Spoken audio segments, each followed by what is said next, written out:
Udah IC merah tu kena potong. Engkau dah kehilangan kerakyatan sebagai warga negara Malaysia. Okey? Tian, saya 5 tahun di Malaysia sudah IC merah. Pasport di Malaysia dia kena buat di negara asal masih dikira Jawabannya itu susah teman-teman, bukan senang macam tu kan nak jadi warga negara Malaysia.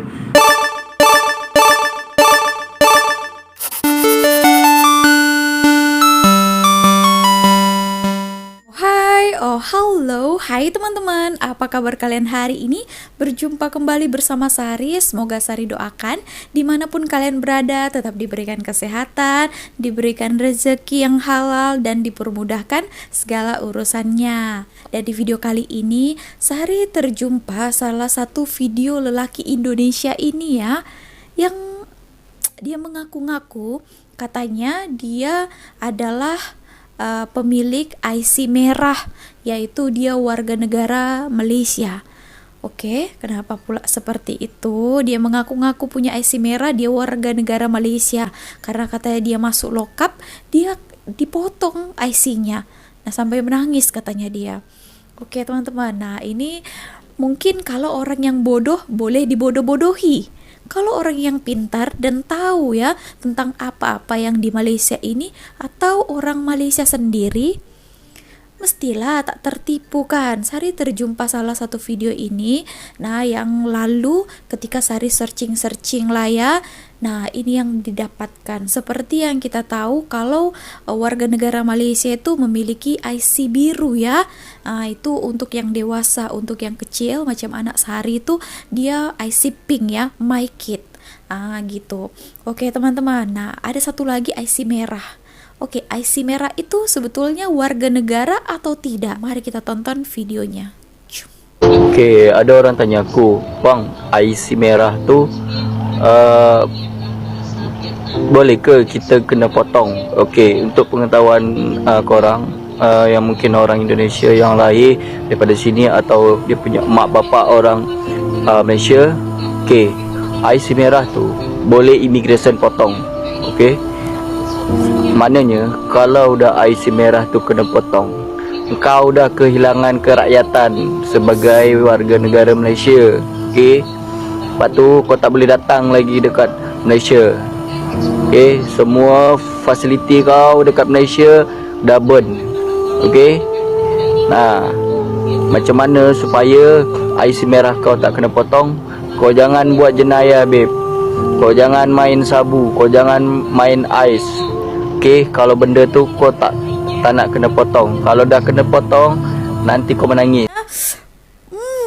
Oke, kalau untuk orang yang bodoh boleh lah dibodoh-bodohinya. Apalagi yang bertanya ini mungkin katanya orang Indonesia juga ya yang tidak tahu apa-apa. Mungkin dia pun ada yang kosong juga yang nanyakan seperti itu. Dia cakapnya dia ini IC merah kena potong menangis dan dikatakannya hilang kerakyatan ya. IC merah itu setahu Sari bukan warga negara Malaysia ya, tetap warga negara asing, juga pakai paspor juga daripada negara asal. Cuma kita boleh tinggal di negara tersebut. Contohnya di Malaysia kalau kita punya IC merah. Nah, tadi dikatakannya kalau emak bapak kita adalah warga negara Malaysia, tapi anak punya IC biru. Kenapa ini ya? Kenapa ini? Ini dia ini yang mengandai-ngandai atau seperti apa ya? Nah, ini ramai juga yang menaruh harapan ya kalau lahir di Malaysia ini boleh dapat warga negara Malaysia. Bukan ya teman-teman. Jadi lahir di sini saja jadi orang Malaysia. Sedangkan ada juga yang bapak mama dia itu pun surat-surat pun tidak ada, kosong pula. Tapi menginginkan anak dia lahir di sini ya boleh jadi warga negara Malaysia. Tidak semudah itu, tidak semudah itu, tak segampang itu. Oke, nah kalau macam Sari case-nya, saya orang Indonesia berkawin dengan warga negara Malaysia dan berkawin secara sah ya. Kalau saya macam non muslim berkawin di Jabatan Pendaftaran Negara di JPN. Kalau mungkin muslim di Jabatan Agama kan. Nah, gitu harus ada surat resmi ya daripada kerajaan Malaysia, barulah anak kita boleh menjadi warga negara Malaysia. Nah, tadi katanya dia punya IC merah, kena potong, menangis kalau melakukan jenayah. Setahu Sari, kalau di Malaysia ini, orang-orang Malaysia kalaupun misalnya melakukan jenayah, mereka mana boleh dibuang ke rakyatan kan? Mau di mana dibuang? Kalau IC merah ini dipotong mungkin tidak boleh lagi memegang IC merah ini, boleh dikembalikan balik ke negara asal. Gitu ya teman-teman. Dan IC merah ini juga bukan senang-senang mendapatkannya. Sampai bertahun-tahun, berpuluh tahun ya. Itu pun kalau dapat, kalau tidak tak dapat lah namanya. Oke, kita tonton lagi penjelasannya seperti apa. IC merah immigration yang keluarkan, bukan JPN. So ni faham tidak apa itu fungsi immigration dan apa itu fungsi JPN. Pengeluaran kad pengenalan tanggungjawab JPN, bukan tanggungjawab immigration. Immigration hanya dia keluarkan permit masuk. Selepas kita mendapat permit masuk tu, kita harus ke JPN memohon IC merah. Faham tak? Maksudnya apabila seseorang warga asing nak mohon IC merah, dia perlu ke immigration terlebih dahulu untuk mendapatkan permit masuk. Lulus permit masuk barulah ke JPN membuat IC merah. Aku nak tergelak lah, masih ramai yang tak faham, yang mengatakan IC merah ni immigration yang keluarkan. Immigration keluarkan permit masuk ataupun lain-lain permit yang diperlukan oleh JPN untuk pemohon mohon IC merah. IC merah tidak dikira rakyat Malaysia. Dia adalah taraf pemas tautin tetap. Dia nak keluar negara pun dia tak boleh buat pasport di Malaysia. Dia kena buat di negara asal. Masih dikira bukan warga negara. Tidak layaklah bagi pemegang IC merah ni untuk membeli sebarang hartanah di Malaysia yang bernilai di bawah RM1 juta. Pemegang IC merah ni layak membeli hartanah di Malaysia hanya yang bernilai di atas RM1 juta sahaja. Mengapa banyak warga Indonesia memilih memiliki kartu tanda penduduk Malaysia? Karena kami tidak punya identitas di sini, maka dari situ kami lari mengambil identitas yang ada di sana. Kita sangat sulit untuk mengurusnya. Kalau kita mengurus ini, pasti minta ini, pasti minta persyaratan yang lain. Sementara di sana, kalau kita ada permintaan ini, mereka memberi pertimbangan ataupun memberi surat keterangan apa yang surat persyaratan itu yang tidak ada. Di desa lainnya, Desa Labang, Kecamatan Lumbis Ogong, Slamet Juni juga mengaku memiliki identitas ganda. Kesian, saya 5 tahun di Malaysia sudah IC merah. 5 tahun awalnya. Ceritanya, dalam video saya yang lagi satu, di akaun saya yang lagi satu, saya beritahu saya dah 20 tahun duduk Malaysia. Dan tadi saya pergi immigration untuk surat, untuk uruskan visa saya. Lepas tu, yang seorang ni dia komen, dia kata, kesiannya dah 20 tahun duduk Malaysia tak dapat IC lagi. Saya baru 5 tahun dah dapat IC merah. Gitulah maksud dia kan. Ada aku tanya, kau dapat IC ke tak dapat IC? Hello brother, saya tak perlukan IC. Yang saya perlukan hanya duit, duit dan duit. Kau tengok IC saya boleh. IC saya biru lah. Tapi masalahnya kode tengahnya itu 61. Kalau 61 ya di Indonesia kan lahirnya. Aku lahir di Indonesia. Jadi pas aku lahir, aku langsung didaftarin di kedutaan Malaysia di Indonesia seperti itu. Tapi kalau lihat muka IC saya kayak tukang bakso nih, ya kan? Aduh, gana Nek satu kelas Indonesia lah dok. Tak ada Kelantan langsung lah ke. Oh saya orang Indonesia lagi nih. Saya orang Indonesia berwarga negara Malaysia gitu. Kau bukan? Gana tuh. Cuba ejah sikit saya. Jadi bingung nih saya. Orang apa nih gue? Apa nih? Gelap. Nah, seperti itu tadi Tuan itu sudah menjelaskan ya bahwa itu adalah MyPR ya, bukan penduduk warga negara Malaysia. Kalau warga negara Malaysia dia ada IC-nya kalau biru ya. Kalau itu penduduk sementara, boleh tinggal di sini tapi bukan warga negara Malaysia. Oke teman-teman, nah kalau video yang terakhir ini kalian tahu tak Kak Abang ini itu dia kenapa dia mempunyai IC?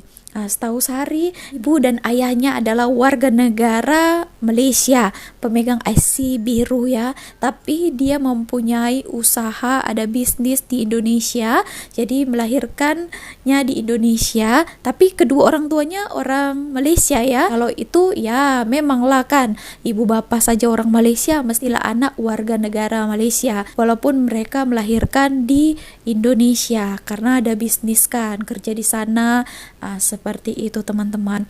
Oke, dan tadi dikatakannya 5 tahun mendapatkan IC merah. Tidak semudah itu setahu Sari. Sari ada melihat beberapa orang yang mengatakan sampai 10-20 tahun pun belum tentu juga teman-teman. Lagi 5 tahun. Nah, ada info yang Sari dapatkan, kalau mau mendapatkan, memohon saja ya, itu meletakkan borang saja harus 5 tahun sampai 6 tahun di sini sudah berkawin dengan warga negara sini. Nah, baru boleh memohon ya, belum mendapatkan ya. Tunggulah panggilan, ada interview. Kalau dipanggil 5 tahun lagi, 10 tahun lagi, atau tak dipanggil-panggil, itu ya. Jadi bukan semua ya teman-teman. Ingat, wah apatah 5 tahun? Wah, siapa itu? Mana ada macam tu kan? Atau saja-saja dia ini tipu. Nah, ini Sari pun pelik kan. Mungkin orang-orang Indonesia yang tak pernah datang ke Malaysia ataupun yang di Indonesia sana, kenapa ya ramai warga negara asing atau warga negara Indonesia sendiri itu menginginkan IC di Malaysia? IC merah ke IC biru ke, seperti itu. Karena teman-teman ya kelebihannya mesti kan. Nah, kalau jadi warga negara Malaysia banyak kemudahan-kemudahan yang diberikan, seperti itu. Tapi kalau Sari syukuri saja lah ya, mendapatkan visa pun boleh tinggal di sini, boleh jaga anak-anak, suami gitu, sudah sangat-sangat bersyukur. Gitu ya. Oke, nah di sini ada satu video lagi ya, katanya bukan senang nak jadi warga negara Malaysia, banyak kemudahan yang diberikan. Oke, kira-kira macam mana itu, katanya bukan senang ya. Oke, kita tonton dulu videonya seperti apa. Cium. Oke guys, bismillahirrahmanirrahim. Assalamualaikum warahmatullahi wabarakatuh. Jumpa lagi di channel Tommy Nasya IM.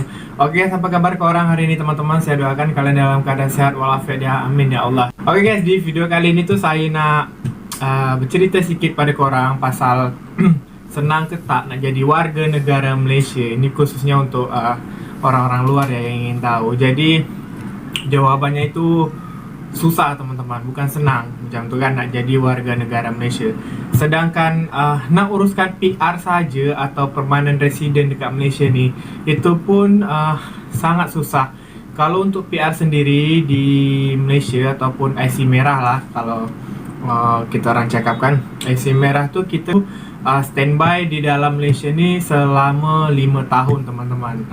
Di dalam masa 5 tahun tu kita tidak boleh membuat jenayah ataupun kasus-kasus ataupun kita berulah lah selama 5 tahun di Malaysia. Dan jika kita ada kes di Malaysia ni selama 5 tahun, pas untuk kita nak memohon PR atau permanent resident nanti, itu mungkin nampaknya agak dipersulit teman-teman. Nah, sedangkan PR saja sulitnya seperti itu teman-teman, apalagi yang untuk mengganti warga negara menjadi ke warga negara Malaysia teman-teman.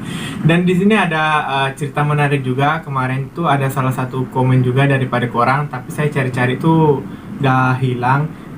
Orang tuh cakap setelah berpuluh-puluh tahun menikah dengan suami, dan akhirnya setelah 20 tahun macam itulah saya baca akhirnya dia baru dapat warga negara Malaysia. Saya tak tahu itu warga negara mana, tetapi setelah berpuluh-puluh tahun juga, dan prosesnya itu sangat rumit dan sangat susah sekali teman-teman. Nah, apa sih keuntungannya teman-teman untuk menjadi warga negara Malaysia? Sebab banyak sekali orang di luar sana nak ingin sekali menjadi warga negara Malaysia teman-teman. Dan di sini saya telah setelah saya riki-riki atau saya survei-survei selama ni, karena istri saya warga negara, ternyata banyak sekali kemudahan-kemudahan yang dimiliki oleh rakyat Malaysia teman-teman, yang diberikan oleh pihak kerajaan Malaysia atau pemerintahannya. Seperti contoh itu berobat gratis itu pasti teman-teman, karena saya sendiri sudah mengalaminya. Kalian boleh cek di video ketika istri saya mengandung atau melahirkan di hospital, itu biayanya berapa. Walaupun tidak gratis tapi harganya sangat-sangat berbaloi lah kalau orang Malaysia itu cakap. Dan yang kedua adalah sekolah gratis teman-teman. Nah, sekolah gratis di sini setelah saya cari tahu, ternyata sekolah di Malaysia itu mulai dari yang kecil hingga Tadi kan dewasa gratis atau ya? SMA-nya di Indonesia, SD hingga SMA di Malaysia itu adalah gratis ya teman-teman. Berbeda dengan di Indonesia. Mungkin di Indonesia hanya wajib Bayar. sekolah kan 9 tahun, SD hingga SMP itu gratis. Tapi setelah kita masuk ke SMA di Indonesia itu harus membayar uang SPP ya teman-teman. Seperti saya sekolah dulu, saya SD sampai SMP itu saya gratis, dan kemudian saya melanjutkan ke STM, dan di STM saya membayar SPP per bulan itu 120.000 teman-teman. Dan kemudahan yang ketiga, banyaknya bantuan-bantuan dari kerajaan teman-teman. Seperti kita ketahui sekarang ini kan di dalam tengah wabak COVID-19 ini, pihak kerajaan Malaysia itu memberikan keringanan kepada rakyat Malaysia, itu adalah bantuan prihatin nasional teman-teman. Dan kebetulan istri saya saja yang dapat, karena kita orang istri saya warga negara kan, dan kemarin alhamdulillah sudah dapat bantuan dari pihak kerajaan Malaysia. Dan kemudian setelah itu kuliah pun teman-teman, jika saya ada yang bagi College ya? tahu, mama saya dekat Bangi sana bagi tahu, dia cakap bila kuliah pun di dekat Malaysia ni, bila korang tak ada biaya, korang boleh kuliah dulu teman-teman. Nah, dan juga bila korang nak kita PT-PTN boleh ya? kuliah, selepas tu biaya itu akan ditanggung oleh pihak kerajaan Malaysia teman-teman. Dan juga itu bukan gratis Bekerja. teman-teman, tetapi kita boleh membayarnya secara menyicil biaya kuliah kita ni setelah kita lulus dan bekerja, setelah kita lulus dan sesudah mendapatkan pekerjaan macam tu teman-teman.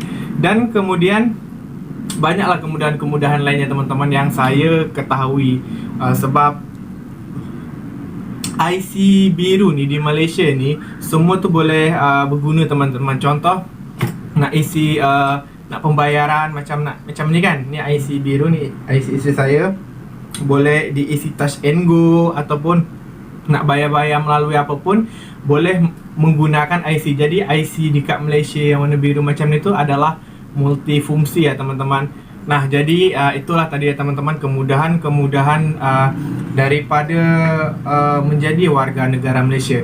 Dan teruntuk saya pula, kalau misalnya korang tanya Tommy akan berubah warga negara, itu jawabannya memang tidak ya teman-teman. Sebab ya saya sama seperti istri saya, sama-sama mencintai tanah air kita, sama-sama mencintai asal usul kita atau daripada mana kita berada teman-teman. Jadi kalau untuk urusan negara nih, kita orang tak kisah sangat, sebab hukum kita adalah hukum pada Allah Subhanahu Wa Taala.